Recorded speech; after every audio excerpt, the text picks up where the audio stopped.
Shalom, damai di hati, saudara-saudara yang dikasihi dalam Tuhan. Hari ini kita akan membaca, mendengar, dan merenungkan firman Tuhan di dalam 2 Timotius pasal 3, ayat 10 hingga ayat yang ke-17.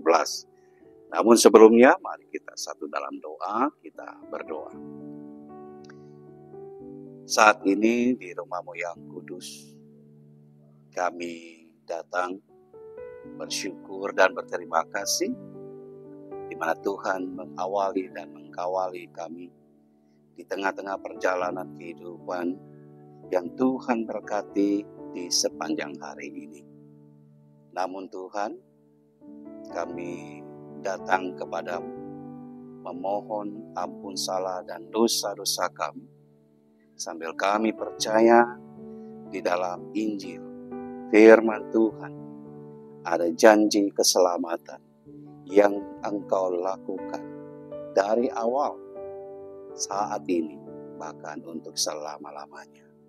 Karena itu, diamkanlah semua suara dalam hati kami kecuali Roh-Mu yang kudus yang akan mengawali dan mengkawali pemberitaan firman saat ini.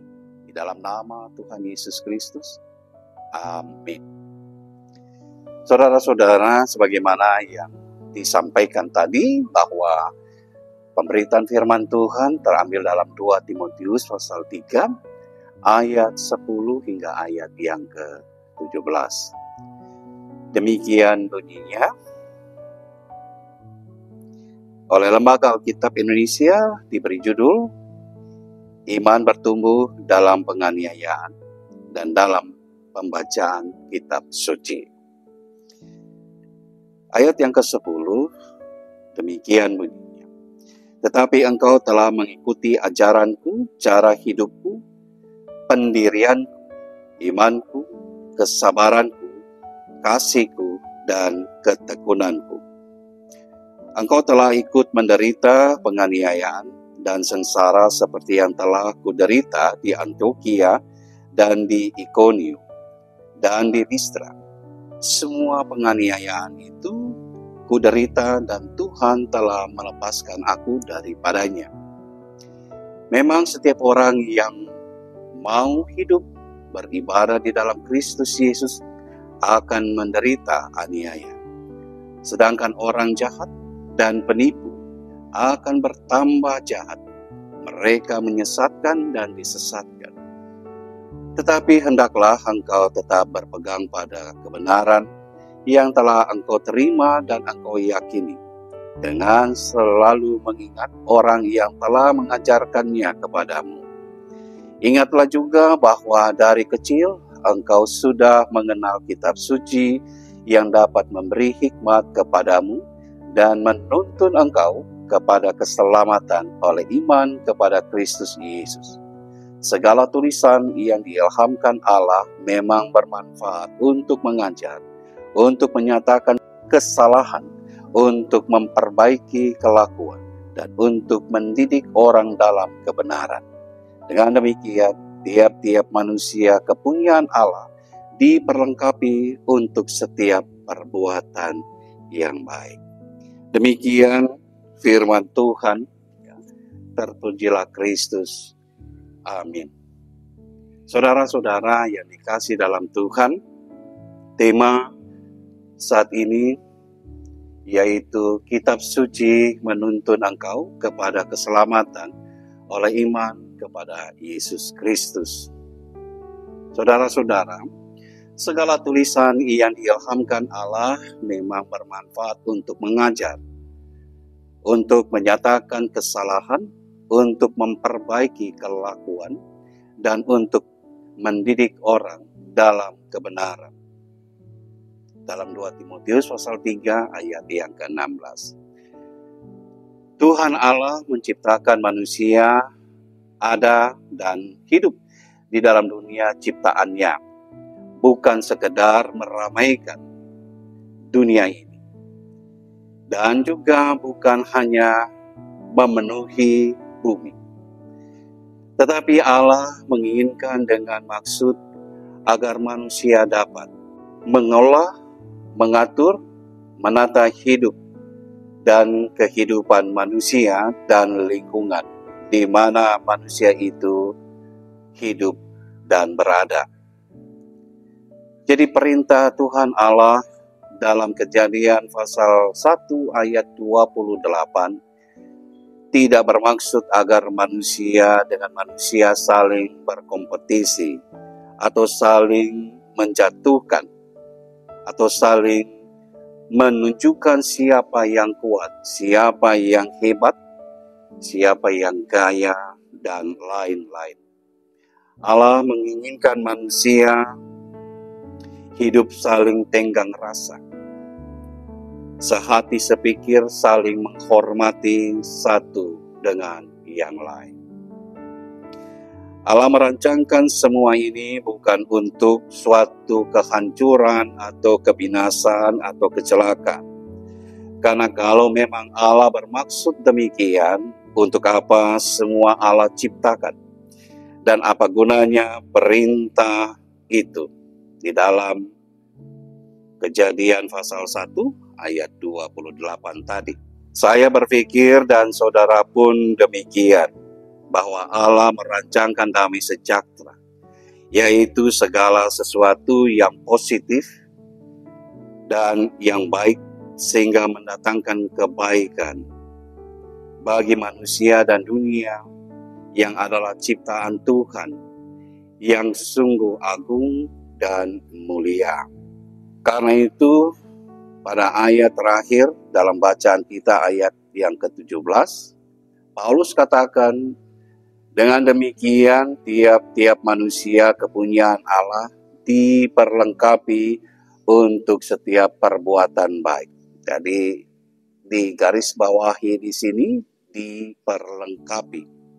Nah, saudara-saudara yang dikasih dalam Tuhan, di tengah kekagumannya Paulus terhadap anak muda yaitu Timotius yang dengan dedikasi yang tinggi atas pengajaran, cara hidup, pendirian, iman, kesabaran, kasih, dan ketekunan atas segala pengalaman Paulus sebagai orang tua rohaninya. Paulus memberikan apresiasi atau penghargaan bagi Timotius, di mana Timotius sebagai orang muda mampu menahan diri dan menjaga harga diri sebagai orang yang percaya di dalam Yesus Kristus dengan turut menderita penganiayaan dan sengsara seperti yang dialami Paulus di Antiokhia, Ikonium, dan di Listra.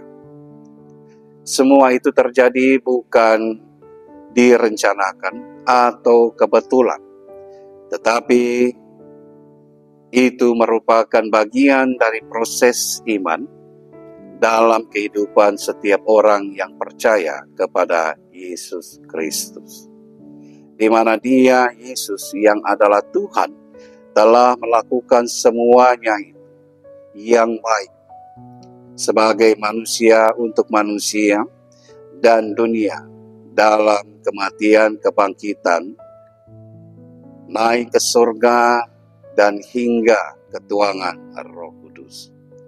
Karena itu Paulus memberikan suatu pemahaman kepada Timotius untuk tetap hidup dalam kesalehan. Artinya hidup yang secara aktif menyaksikan keselamatan Yesus Kristus kepada semua orang dan menarik mereka untuk percaya kepadanya. Sehingga mereka yang percaya di dalam Tuhan, mereka harus hidup dalam ketaatan dan kesetiaan atas pilihan dan keputusan menjadi pengikut Yesus Kristus. Itulah hidup yang dimaksud dengan saleh. Sekalipun hidup dalam kesalehan bukan berarti bebas, jauh dari tantangan pencobaan. Justru penderitaan, penganiayaan lebih hebat dan lebih dahsyat menimpa, di mana orang jahat dan penipu akan bertambah jahat. Dan seiring dengan waktu, mereka bukan hanya semakin jahat, tetapi mereka akan menyesatkan banyak orang. Saudara-saudara yang dikasihi dalam Tuhan, Paulus mengkonfirmasikan kepada Timotius untuk tetap berpegang pada kebenaran yang telah ia terima dan ia yakini melalui mereka yang telah mengarahkan, membimbing, membentuk, menuntun sejak ia masih kecil, yaitu neneknya Lois dan ibunya Eunike. Bahkan dirinya Paulus selaku orang tua rohaninya yang bersama-sama dengan Timotius dalam perjalanan pekabaran Injil, sehingga Timotius harus berdiri dan teguh dalam iman sebagai pemuda Kristus. Dengan apa yang ia, dalam hal ini Timotius, lihat dan pelajari dari kitab suci sebagai kebenaran dan kekuatan iman, mana Allah memberikan kepada kita bukan roh ketakutan, melainkan roh yang membangkitkan kekuatan, kasih, dan ketertiban. Dalam 2 Timotius pasal 1 ayat yang ke-7. Dengan ini, Paulus memberikan suatu keyakinan bagi Timotius untuk terus bersaksi tentang Tuhan, yaitu Yesus Kristus, untuk jangan malu dalam memberitakan firman Tuhan. Bahkan jangan malu karena Paulus seorang hukuman, karena dia, Yesus Kristus, melainkan ikut menderita bagi Injilnya oleh kekuatan Allah. Dalam 2 Timotius pasal 1 ayat yang ke-8. Karena itu saudara-saudara, tiap-tiap manusia kepunyaan Allah diperlengkapi untuk setiap melakukan perbuatan-perbuatan baik. Dalam 2 Timotius pasal 3 ayat yang ke-17. Saudara-saudara yang dikasihi dalam Tuhan, hari ini dan di sini kita boleh bersyukur, bersukacita di mana kitab suci atau Alkitab menjadi pondasi iman percaya kita yang kuat. Karena Alkitab memberikan dan memberitakan kisah, kesaksian yang fakta tentang siapakah Allah, siapakah firman dan Roh Kudus, seperti yang dialami dan disaksikan oleh Paulus kepada Timotius. Hal ini juga menjadi kesaksian bagi kita bahwa Alkitab adalah pasti dan benar. Untuk itulah kita sebagai gereja Tuhan yang sudah dan telah mempelajari serta mengenal firman Tuhan sejak kecil, untuk terus dan terus mempelajari firman Tuhan sebagai bentuk pengenalan jati diri kita sebagai anak Tuhan, di mana baik Tuhan dan kita saling mengenal di dalam Yesus Kristus yang adalah juru selamat, gembala, dan penolong yang setia. Firman Tuhan bukan ladang untuk saling berkompetisi, untuk memperlihatkan mana yang ada Roh Kudus dan mana yang tidak ada Roh Kudus. Apakah Alkitab orang Kristen asli atau tidak? Bahkan ada hamba Tuhan yang sangat skeptis dengan mengatakan bahwa kita sebagai gereja sekarang ini tidak usah lagi berdoa dalam doa Bapa kami. Karena Yesus Kristus adalah Tuhan dan Bapa itu sendiri. Karena itu kita sebagai orang Kristen tidak perlu lagi berdoa dalam doa Bapa kami yang di surga. dan hal-hal yang lain di dunia ini yang tanpa kita sadari bahwa kita sedang berada dalam dunia skeptisisme yang penuh dengan keraguan-raguan atau tidak mudah percaya terhadap sesuatu yang bersifat tidak pasti, termasuk keselamatan. Firman Tuhan adalah suatu yang pasti dan benar karena Dia adalah firman yang hidup. Allah yang kekal karena Dia ada sebelum segala sesuatu ada. Dan bersama Roh-Nya yang kudus menciptakan dan memberi nafas kehidupan bagi segala yang diciptakannya. Akulah Alfa dan Omega, yang awal dan yang akhir. Sehingga memberi kejelasan kepada kita di tengah-tengah ketidakpastian akibat perkembangan dunia bersama peradaban-peradabannya. Iman tidak boleh luntur, karena iman itu harus berbuah untuk menjadi kesaksian dan berkat bagi banyak orang, termasuk dirinya, yaitu gereja.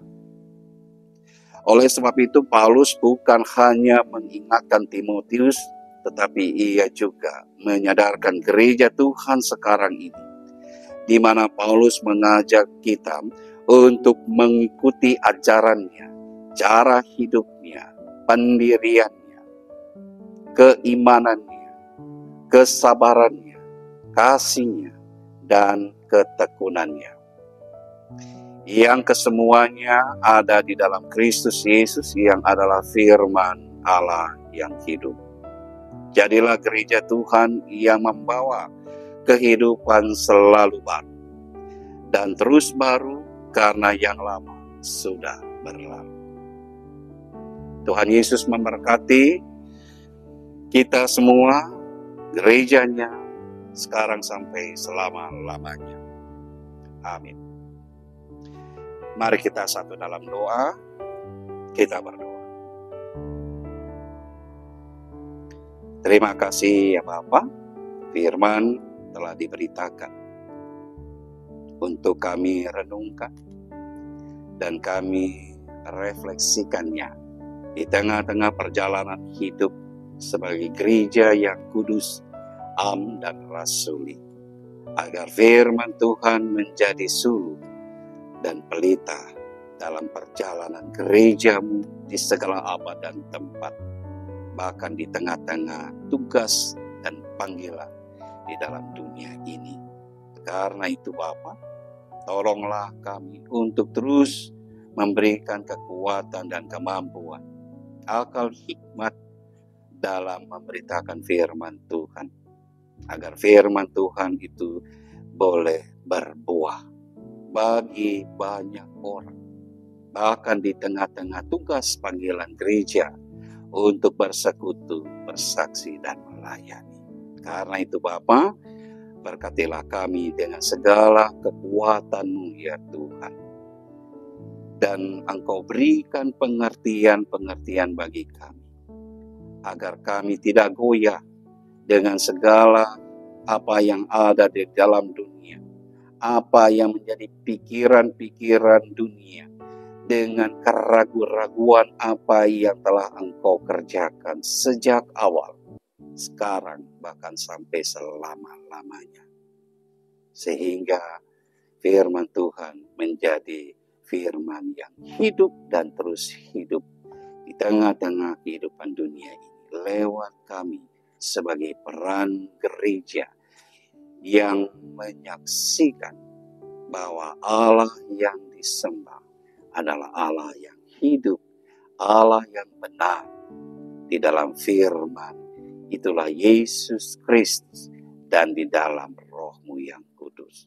Terima kasih Bapa dalam surga, kami menyerahkan seluruh hidup dan kehidupan kami, pelayanan-pelayanan kami sebagai gereja-Mu, agar apa yang menjadi harapan dan kerinduan gereja Tuhan di tengah-tengah dunia ini boleh menjadi persembahan yang harum bagi Tuhan dan menjadi saksi yang nyata.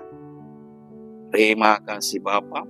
Kami juga berdoa bagi multimedia yang terus bekerja untuk memberitakan kabar sukacita, kabar keselamatan. Tuhan berkati mereka yang mengoperasikan segala sesuatu multimedia ini. Dalam tim ini, Tuhan terus mengawali sehingga mereka boleh bekerja dan terus memberikan kesaksian tentang Kristus Yesus adalah Allah yang hidup.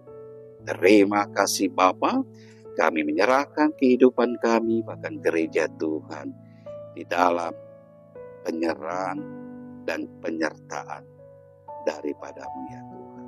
Inilah doa kami, syukur permohonan kami di dalam nama Tuhan Yesus Kristus. Amin. Demikianlah firman Tuhan pada saat ini. Tuhan Yesus memberkati kita semua gereja di dalam segala pelayanan. Shalom, damai di hati.